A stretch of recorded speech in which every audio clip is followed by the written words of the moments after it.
할렐루야. 하나님 여러분을 사랑하십니다. 이 무더위 속에서도 여러분이 또 여전히 이렇게 건강한 모습으로 하나님을 예배할 수 있으니 하나님 앞에 감사드리고 또 이 시간 말씀 통해서 하나님이 은혜 주시기를 원합니다.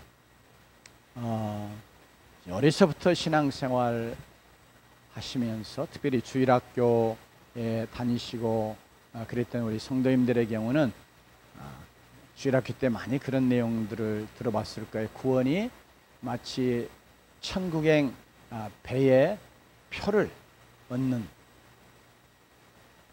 마치 천국행 비행기에 비행기 표를 얻는 것 같은 그런 것으로 이렇게 물론 아이들의 수준에서 믿어서 얻게 되는 구원에 대해서 잘 또 쉽게 설명하려고 그렇게 한 것이며 틀림없지만, 이제 그런 생각이 여전히 우리가 신앙생활 하면서 작년이 되어서 또 우리의 신앙생활 오래 하면서도 여전히 구원은 우리가 저편 천국에 들어갈 어떤 그런 표를 얻는 것처럼, 그거 얻으면 이제 다예요. 그거 얻으면 구원이 우리에게 이미 이루어졌으니 그 다음에는 나는 뭐 걱정할 필요가 없는 거예요. 내가 어떻게 살아가든지 걱정할 필요가 없고 또 내 구원에 대해서 의심할 필요가 없는 것처럼 이렇게 단순하게 구원에 대해 생각하는 그런 또 영적으로 말하면 조금 잘못될 수 있는 그런 부분이 우리에게 많이 있어 왔고, 또 우리 한국 교회 안에도 이제 구원은 예수 믿어 구원 얻는다 그렇게 말할 때 특별히 예수 믿어서 우리가 죄 용서 받는다 하는 것과 더불어서 나는 예수 믿고 이제 천국 가는 거야 하고 그것이 구원의 전부인 것처럼 이렇게 단순히 생각해오는 그런 경향이 없지 않아 있어 왔습니다. 그것은 뭐 초대교회 성도들에게도 비슷한 부분들이 없지 않아 있었을 것으로 보이는데요. 특별히 말씀 속에서도 그런 부분들을 조금씩 우리에게 그 당시에 성도들의 신앙의 어떤 경향이나 하고 내용들을 좀 알 수 있게 해주는 부분이 없지 않아 있어요. 그런데 구원은 이렇게 마치 우리가 천국 들어가는 표를 얻는 것처럼, 그건 배표, 그게 비행기표이든 무엇이든지 하여튼 무엇으로 비유되든 간에 그렇게 얻는 것으로만 성경이 우리에게 언급하지 않고, 특별히 우리가 실제로 천국에 들어갈 때까지의 모든 우리의 삶을 하나님께서 우리에게 구원의 과정으로, 또 구원을 이루어가는 과정으로, 그리고 구원의 내용으로 우리에게 말씀하고 있어요. 그래서 우리가 단순히 구원은 그냥 어떤 것을, 물건을 내가 얻어서 갖는 것처럼 이렇게 이야기하지 않고, 특별히 오늘 말씀에 영생이란 이야기도 맨 나중에 나오는데, 이 영생은 영원히 사는 생명인데 이렇게 이 컵처럼 그냥 어떤 딱 구별된 어떤 물건처럼 이렇게 예수 믿는 자에게 그냥 주어지는 그것이 전부인 그런 것을 이야기하려고 하지 않고, 이제 영생, 하나님의 생명, 그리고 하나님과의 관계 속에서 누려가는 그 생명, 이것을 영생이라고 말하고 있음을 우리가 알 수 있습니다. 특별히 오늘 로마서 5장을 통해서 우리가 구원을 정말 내가 얻은 자이면, 물론 구원은 오늘 1절에 말하는 내용을 조차 보면 우리가 믿음으로 의롭다 하심을 받은 것, 이거 이제 구원이라고 성경은 말하고 있음을 우리가 알 수 있어요. 특별히 로마서에서 정말 내가 그래서 믿음으로 의롭다 하심을 받았으면, 그 다음에 우리에게 그 믿음으로 의롭다 하심을 받은 것 때문에 또 그것으로 인해요, 아니면 그것이 이제 출발이 되어서 우리의 삶 속에 하나님이 주시는 이런 은혜가 있고 이런 복이 있다, 이것을 우리가 정말로 알고 누리고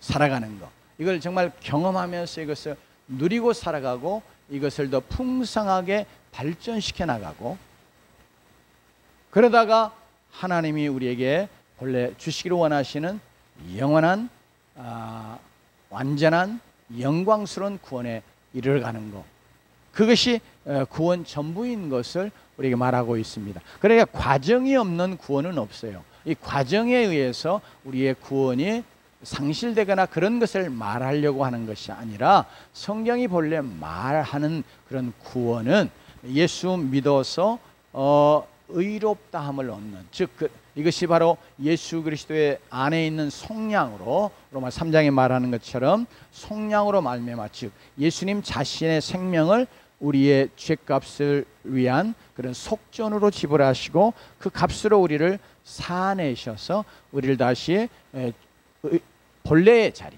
본래의 신분, 즉 의인 하나님의 자녀의 본래 그 신분으로 회복시켜주는 것,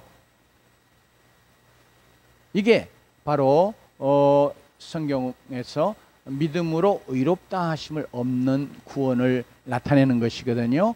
이렇게 구원을 정말 얻은 다음에 우리가 그 구원이 하나님 앞에서 예수 그리스도의 그 자기의 생명을 우리의 죄값으로 지불하여 우리를 사내 주시는 그런 속량에 의해서, 즉 그 죄값을 지불함으로 죄를 다 그분이 도말하셨단 말이에요. 그래서 죄가 없어지게. 그러므로 우리의 죄를 그분이 다 값을 지불하시고 우리를 사내 주신 것 때문에 우리는 값을 지불해야 될 죄가 우리에게 없다 하는 말과 같은 거예요. 그래서 하나님 앞에서 우리의 죄가 용서받고 우리의 불법이 사함을 얻고, 그래서 하나님 앞에 죄 없는 자로 이렇게 하나님이 바라봐 주시는, 선언해 주시는, 이걸 이제 의롭다 하심을 얻는 것이란 말이죠. 이것이 이제 구원이요, 이것이 이제 구원의 출발이요. 왜냐하면 누구든지 믿음으로 구원 얻기 때문에, 믿음으로 구원 얻는 것은, 그게 믿음의 시작이 바로 뭐냐 그럴 때, 기독교의 성경에서 말하는 믿음의 시작은 바로 나의 구원자 되신 예수 그리스도를 나의 구원주로, 나의 창조주 하나님으로, 나의 구속주 하나님으로 믿는, 그게 인격적인 믿음이죠. 바로 이것이 구원의 시작이요, 또 믿음의 시작이에요. 그러므로 이 믿음을 통해서 우리가 하나님 앞에 의롭다 하심을 얻습니다. 아멘. 그러면 내가 정말 예수 그리스도를 나를 위하여 내 죄값을 치르는 나의 죄의 속전으로 자신의 생명을 십자가에서 지불해 주셔서 나의 모든 죄의 값을 다 지불하신 것 때문에, 지불된 것은 이제 지불해야 될 그런 하나님 앞에, 즉 형벌을 받아야 될 죄값이 사망이니까 죽음에 이르러가야 될 죄가 없는 것으로 다 주께서 죄를 도말해 주시는, 씻어내 주시는 것 같단 말이에요. 아니 실제로 그렇게 하신단 말이죠. 영적으로 그렇게 해서 내가 하나님 앞에 이제 의로운 하나님의 백성, 하나님의 자녀가 되게 하시는 것인데, 이 믿음을 분명하게 갖는 자들, 그냥 머릿속으로 예수님이 십자가에 죽었다더라, 그래 예수님이 자꾸 듣다 보니까 예수님은 십자가에 죽었어, 이렇게 단순히 그 사실을 인정하는 게 아니라, 역사적인 사실, 역사적인 사건으로 인정하는 것이 아니라, 그렇게 역사적으로 그래 머리로 인정하는 그런 것은 결코 구원의 믿음이 아니죠. 구원 못 받은 교회 밖에 있는 소위 세상에 있는 그런 자들 다 역사적으로 예수 그리스도가 십자가에 못 박혀 죽은 거 알아요. 왜? 역사가 기록하고 있으니까. 그러니까 예수 그리스도가 십자가에 죽으신 거 역사적인 사건이었단 말이에요. 그러니까 역사적인 사실로 인정하고 알아요. 그러나 역사적인 사실로 인정하고 아는 것이 구원에 이르게 하는 게 아니단 말이에요. 그 죽으심의 의의가 무엇인지, 죽으심의 의미가 무엇인지, 왜 그분이 십자가에 죽으셨는가, 어떤 분이신데 왜 죽으셨는가. 원래 그분이 영원한 하나님이신데, 영원한 하나님의 아들이신데, 그분이 바로 오늘 우리의 본문 속에 등장하는 5장 하반부에 등장하는 것처럼 이제 그분이 우리의 대표가 되시고, 우리의 자리에 그분이 오시기 위해, 서기 위해서, 그래서 우리와 똑같은 몸을 입으시는, 즉 성육신하시는 그런 하나님, 그래서 성육신 하신 이유가 뭐예요? 우리의 자리에서 우리의 본성으로 범한 죄를 그분이 다 속상해내시려고, 값을 다 치러내시려고, 그렇게 사람의 몸을 입으시고 마침내 그의 생명을, 죄의 값을 지불하시는 속전으로 십자가에서 내어놓으시며, 그가 십자가의 죽음을 죽으시고 그의 물과 피를 다 쏟으시고, 그렇게 해서 우리를 죄로부터, 그리고 죄의 책으로부터, 죄의 책은 곧 죄에 대한 책임이니까 죄에 대한 형벌이죠. 죄의 삭시 사망이라고 하는 것, 사망으로부터 우리를 건지시는 그런 나의 구원자, 이렇게 우리의 구원자이시지만 우리가 믿음은 개인적으로 인격적인 관계이기 때문에 그분이 정말 나의 구원자 되심을 우리가 인격적으로 믿을 때 그 믿음에 의해서 예수 그리스도에게 우리가 연합하는 자가 되고, 그래서 예수 그리스도가 이루신, 예수 그리스도에게서 이루어진 모든 구원이, 의가 바로 내 것이 되는, 즉 내게 덧입혀지는, 그래서 하나님 앞에 의롭다함을 얻고, 그래서 이제는 우리가 하나님 앞에서 이제 구원받는 놀라운 축복을 누리게 되는 것이죠. 그래서 그런 구원을 얻었다 할 때 오늘 우리가 믿음으로 의롭다 하심을 받았나니 이렇게 선언을 하고 있습니다. 또 그러니 우리가 진정으로 믿음으로 의롭다 하심을 받았으니 이렇게 말하면서, 그러면 이제 1절 하반절에 사도 바울이 우리에게 정말 믿음으로 의롭다 하심을 받으면 또 받은 자는 이런 놀라운 은혜와 복을 누리는 거야 하면서 말씀을 전개하고 있습니다. 그래서 우리 1절 한번 읽고 1절 2절을 같이 한번 봉독하도록 하겠습니다. 시작. 그러므로 우리가 믿음으로 의롭다 하심을 받았으니 우리 주 예수 그리스도로 말미암아 하나님과 화평을 누리자. 또한 그로 말미암아 우리가 믿음으로 서 있는 이 은혜에 들어감을 얻었으며 하나님의 영광을 바라고 즐거워하느니라. 아멘. 자, 우리의 본문은 화평을 누리자, 이렇게 권유형으로 되어 있어요. 우리가 화평을 누리자. 그러나 이제 원문상으로 이 부분에 대해서 이제 우리가 갖고 있는 것은 하나님의 말씀 처음 기록이 될 때 그 원본을 갖고 있는 게 아니고, 그걸 자꾸 이제 써서 이렇게 나누고 배포하고 교회에 보내고 이제 그러면서 생겨나는 게 사본을 갖고 있단 말이에요. 근데 사본에도 종류가 여럿이에요. 이게 예를 들면 에베소에 사도 바울이 편지를 썼어요. 그럼 나중에 이제 그것을 필사해 가지고 또 그것을 만들어내면 그 이제 사본이라고 그러거든요. 근데 그 사본을 또 이렇게 만들고, 그래서 이렇게 성경이 자꾸 여러 사본들이 생겨났는데 그 사본들의 이제 두 해석할 수 있는 이렇게 원문으로 조금 나누어져요. 사본이 많이 있는데 여러 종류 중에 이제 오늘 우리의 본문처럼 화평을 누리자 이렇게 권유하는 이런 권유형으로 되어 있고요. 또 어떤 사본들은 화평을 우리가 누리느니라, 누리도다, 누린다, 이렇게 서술형으로 우리에게 이루어진 구원 때문에 우리가 믿음으로 의롭다함을 얻어서 이루어진 구원의 어떤 열매, 결과들로 또 결과에 대해서 이야기하는 그런 서술형으로 이제 기록된 그런 사본들이 있어요. 근데 두 가지를 다 우리는 생각하는 것이 더 좋을 것 같아요. 왜냐하면 자, 본래 이게 2절 말씀도 보면 우리가 이제 서술형으로 하나님의 영광을 바라고 즐거워하느니라 그러잖아요. 하나님의 영광을 바라고 즐거워하자 이렇게 권유형으로 되어 있는 게 아니고 뭐예요? 영광을 바라고 즐거워한다.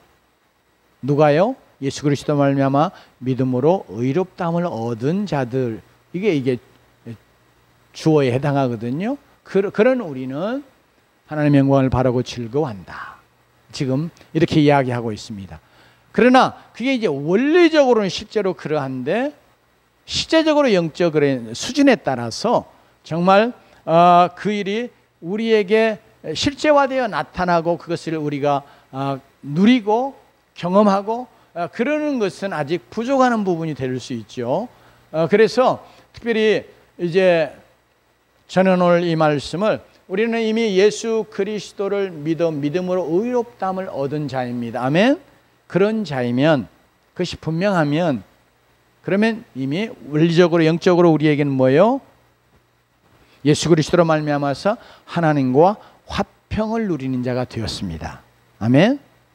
의롭다함을 얻었다고 하는 그 자체가 뭐냐면 여러분 죄가 다 사해져서 왜? 죄값이 지불된 것 때문에 그래서 하나님 앞에 하나님의 그 거룩 공의에 의해서 진노받을 즉 진노의 형벌 영원한 지옥의 형벌을 받을 그런 죄가 없어진 거예요. 그래 하나님 앞에 죄가 없으니까 뭐예요? 다른 표현을 하면 더 적극적인 표현을 하면 죄 없는 자 의로운 자 이렇게 되는. 그래서 하나님이 우리를 그렇게 믿음으로 말미암아 예수님 때문에 여기 예수 그리스도로 말미암아라 표현이 이제 1절에도 나오고 2절에는 그로 말미암아 근데 다 바로 예수 그리스도 말씀하는 거거든요. 그러니까 우리의 구원은 전부 다 뭐 때문에요? 예수 그리스도 때문에 이루어지는 거. 예수 그리스도의 속량 때문에 이루어지는 거. 예수 그리스도의 속죄제물 되심 때문에 구속 때문에 이루어지는 거거든요. 그러니까 우리가 이렇게 믿음으로 의롭다 하심을 얻으면 이미 하나님 앞에서 우리의 죄는 하나님의 어째 공의와 거룩의 분노를 일으키는 거거든요. 그래서 하나님과 원수되는 거예요. 왜냐하면 우리 죄 자체가 하나님의 주권을 대적하는 그런 반역죄였단 말이에요. 첫째가. 그러면서 아담 이후의 모든 인간 또 우리도 다 성경은 죄를 물려받아서 우리가 죄인으로 출생하지만 또한 죄인으로 출생할 뿐 아니라 우리 자신들이 타락하는 그 본성 때문에 계속 죄를 짓는 존재예요. 죄는 하나님과 원수되는 관계가 되는 거예요. 왜? 하나님을 계속해서 대적하는 것이고 하나님을 거부하는 것이고 하나님의 뜻을 불순종하면서 하나님의 주권을 짓밟는 것이거든요. 그렇기 때문에 하나님 앞에 자연이 원수돼요. 부모와 자녀 사이에도 자녀가 계속해서 부모의 말에 거역하고 불순종하고 그러면 어째요? 자연이 이거 뭐 하는 거예요? 혈통상으로는 부모와 자녀 관계지만 이거 실제적인 삶 속에서는 어떤 거예요? 원수 관계예요. 꼴도 보기 싫어 막 이럴 정도로 그냥 얼굴만 보면 화가 나고 말 한마디만 건너가도 마음 상하게 하고 막 이제 이런 관계가 되어진단 말이에요. 우리의 죄가 하나님과 우리 사이를 그렇게 만드는 거예요. 그러니까 하나님의 그 거룩하심 때문에 우리의 죄에 대해서 하나님은 분노하실 수, 거룩한 분노를 가지실 수밖에. 그러다 보니까 죄인 된 자들은 하나님과 원수된 관계에 들어요. 그래서 예배소에도 보면 그래서 예수님의 십자가가 이루신 구속을 이야기할 때 뭐라고 말하느냐 그러면 그가 십자가에서 그의 육체를 찢기심을 통해서 마치 육체는 이렇게 저는 뭐 뱃살이 많지 않지만 하여튼 이렇게 이 정도의 몸에 부피 두께를 갖는 그러잖아요. 이렇게 그래서 이게 마치 이런 것으로 꽉 하나님과 우리 사이가 막혀 있는 이런 담이 되는 것처럼 이야기를 해요.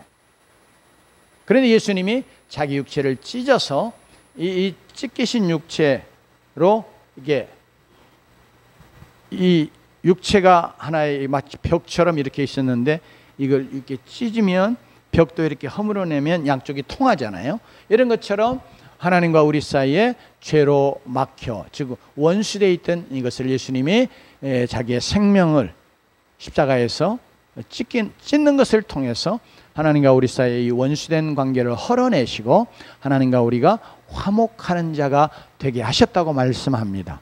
그러므로 오늘 이 말씀 우리가 예수를 믿으면 즉 믿어서 의롭다함을 얻습니다. 그리고 의롭다함을 얻는 것을 우리가 자주 사용하는 쉬운 용어로 뭐예요? 구원이라고 말할 수 있는데, 그러면 구원 얻었다고 하는 말은 무슨 말이냐, 또 구원을 얻으면 어떤 은혜와 복이 우리에게 오느냐, 그러면 이게 오늘 여기 1절에서 사도 바울이 강조하는 것이 우리가 하나님과 화평을 누리게 된다, 화평을 누리는 자가 된다, 그렇게 말씀하는. 그러니까 믿어 의롭다함을 얻는 그 순간부터 우리는 하나님과 어째요? 원수된 관계가 아니라 화평한 관계가 되는 거예요. 그런데 이 화평이라는 것이 어떤 이렇게 불편함이 없는 뭐 그런 거, 갈등이 없는 거, 마음의 어떤 평안함, 이런 것을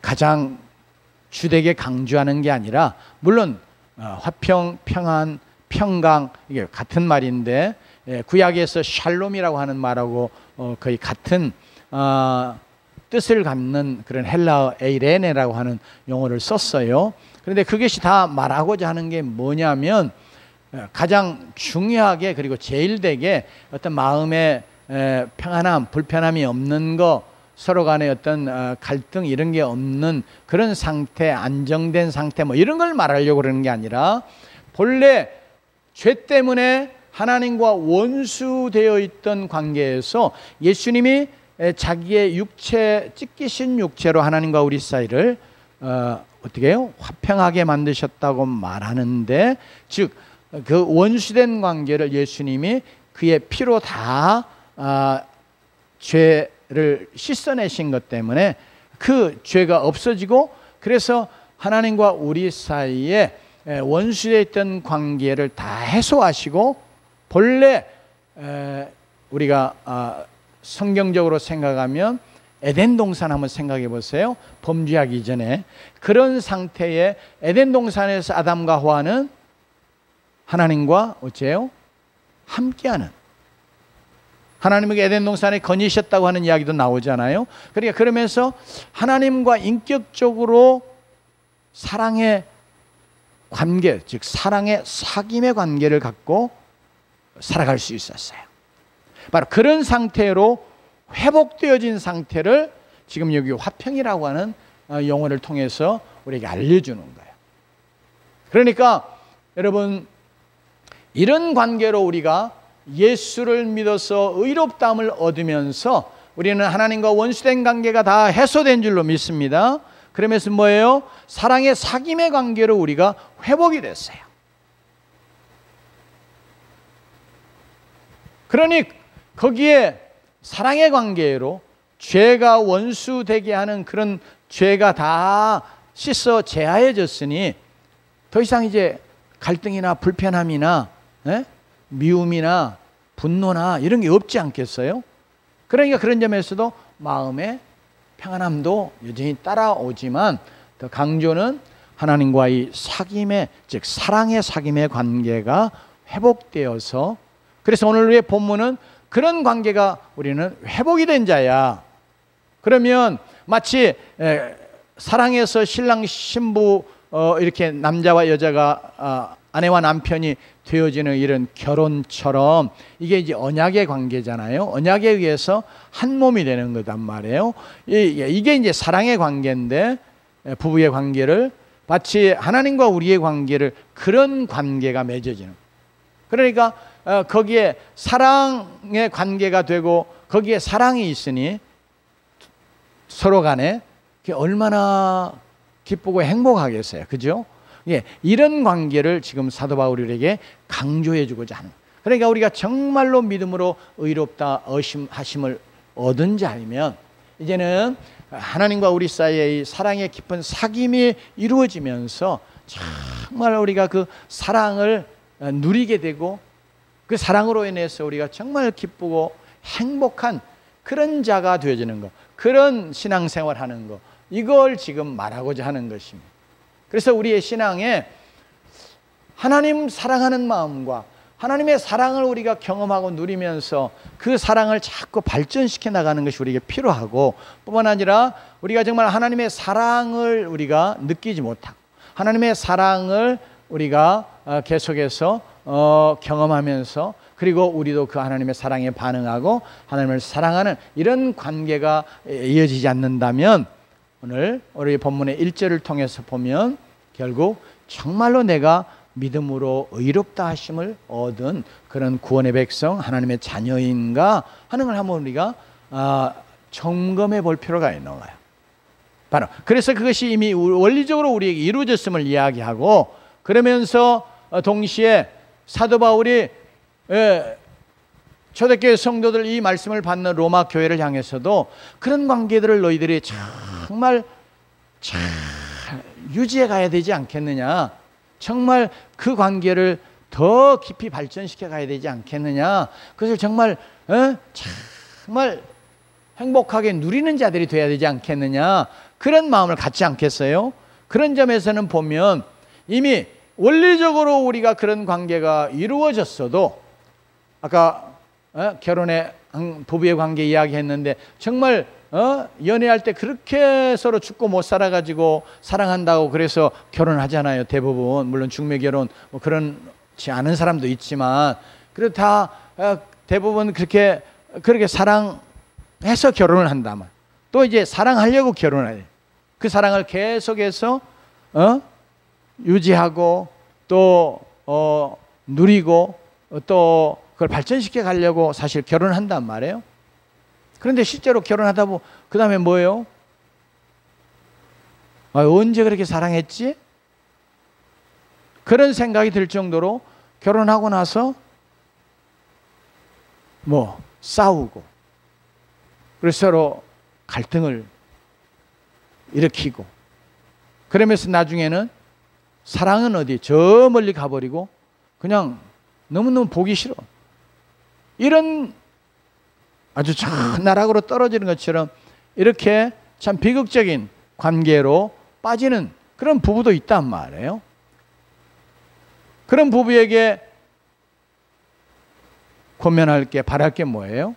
처음에 그 사랑하던 결혼할 때 그 마음, 그 관계를 계속해서 잘 누려야 되고 발전시켜 가야 되지 않느냐. 그럼 발전시켜 가기 위해서 해야 될, 이렇게 지금 갈등이 생기고 문제가 생기는 원인이 무엇인지 그것들을 알고 그것들을 제거해내고 그것들을 해결해 가고, 그러면서 이 관계를 계속 발전시켜 가지 않겠느냐, 이런 권면을 당연히 할 수밖에 없지 않겠어요? 예수 믿는 자들에게도 마찬가지 그런 거다. 구원받은 백성에도 하나님 이미 원리적으로 하나님과 화평의 관계를 누리게 됐어. 이미 왜? 예수님 때문에. 예수님의 원수되었던 그 장벽을 그의 육체로 다 헐어내시고 하나님과 우리의 화평의 관계가 이루어지게 해주셨다면, 그게 예수님이 이루신 구원이요. 근데 그걸 우리가 믿음으로 그게 우리의 구원이 되는 거예요. 그러면 그 다음에 그런 관계에 들어간 자들이 계속 할 일이 뭐예요? 이 화평을 누려가는, 화평을 계속해서 유지해가고 발전시켜가는 것, 이것이 이 화평의 관계의 회복을 얻게 된 자들에게 필요한 것인 줄로 믿습니다. 그래서 사도 바울이 화평을 누리자 이렇게 이제 권유형으로 하는 거.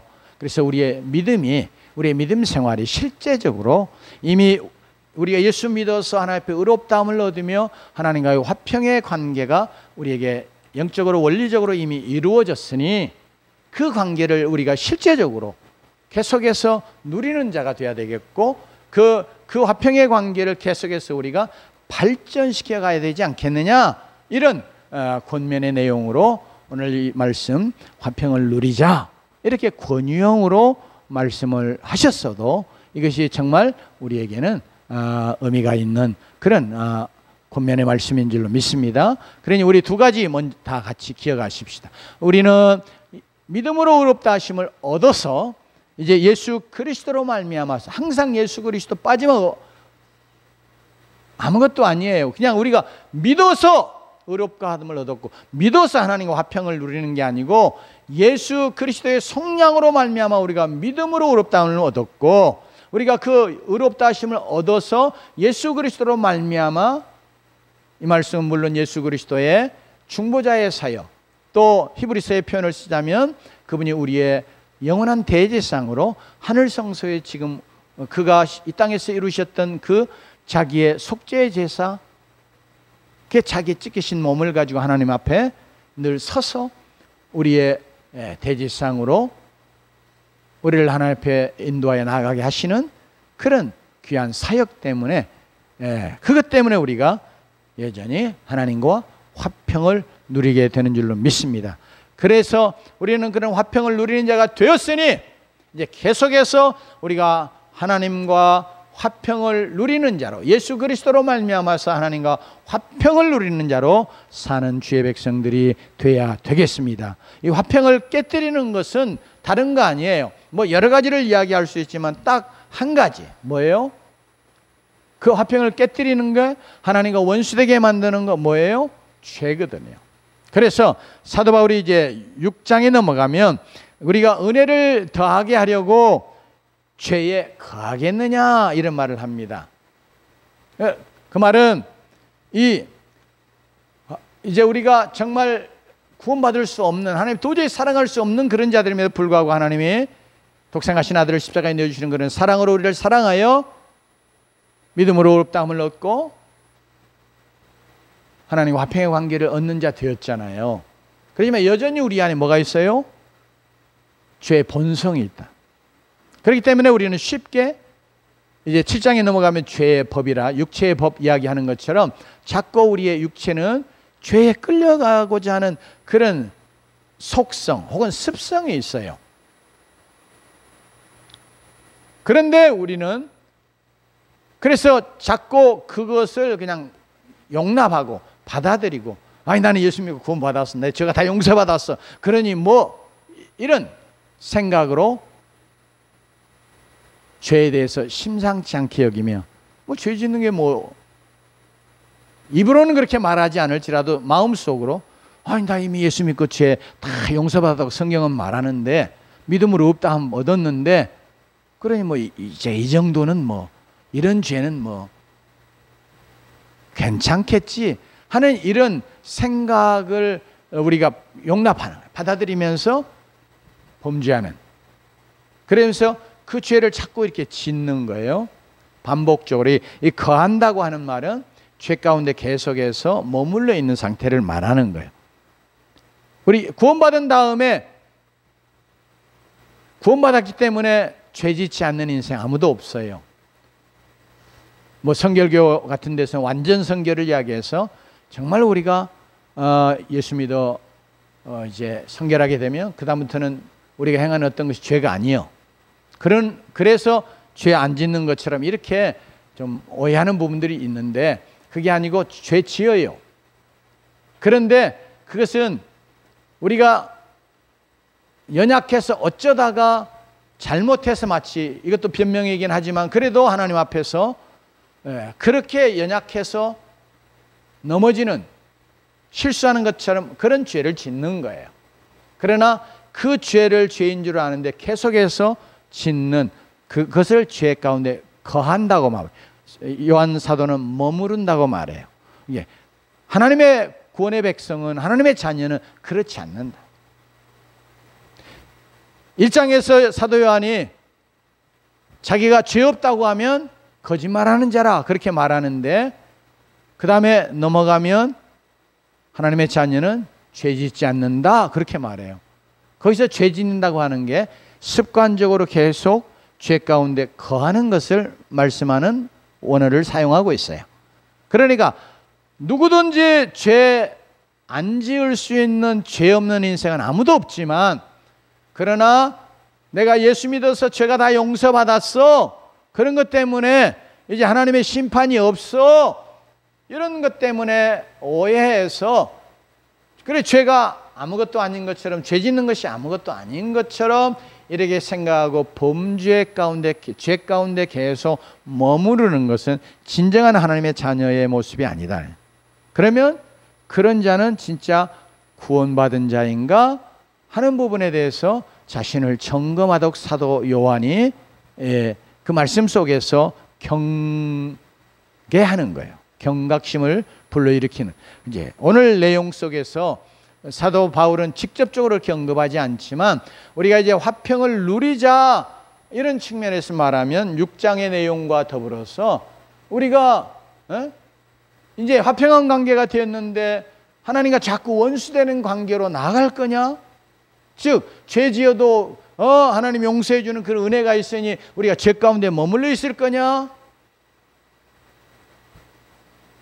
그럴 수 없느니라 이렇게 말하고 있습니다. 그래서 오늘 우리는 우리가 정말 하나님과 예수 그리스도로 말미암아서 믿음으로 의롭다함을 얻으면서 우리는 하나님과 화평의 관계에 이미 들어갔습니다. 하나님과 사랑의 사귐의 관계에 들어갔습니다. 그러니 이제는 이 사랑의 관계를 더 깊이 발전시켜 나가는 자들이 돼야 되겠습니다. 이 사랑의 관계를 발전시키게 나가기 위해서 이런 것을 방해하는 것, 부부간에는 어떤 말다툼이나 어떤 상대방을 향해서 잘못하는 것, 이런 것들이 관계를 깨뜨리잖아요. 그런 것처럼 하나님과 우리의 이 사랑의 관계를 깨뜨리는 것, 그러면 화평을 이룰 수 없는 거죠.